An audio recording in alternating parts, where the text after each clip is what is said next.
الكلام اللي انت بتقوله لي ده فيه حاجه غلط. زي ما تكون بتقولي لي نص الكلام والنص التاني مخبياه. والله العظيم ما مخبيه عنك حاجه. الصور دي مش حقيقيه، انا عارفه بقول لك ايه. جيب يا سيدي اي حد من اللي بيفهم في الحاجات دي هيقول لك نفس كلامي. كلم حد من الناس المهمه اللي انت تعرفها عشان خاطري جيب لي حقي. لا، الاحسن ان انت تعملي محضر في مباحث الانترنت، وانا هتابعه من بعيد لبعيد من غير ما حد يحس. واياكي بعد كده ما ردش عليكي في التليفون طب عليا في المكتب.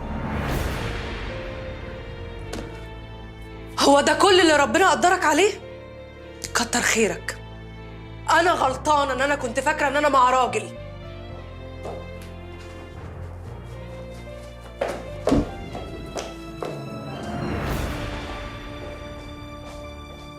هي دي رحمة أخت شريف؟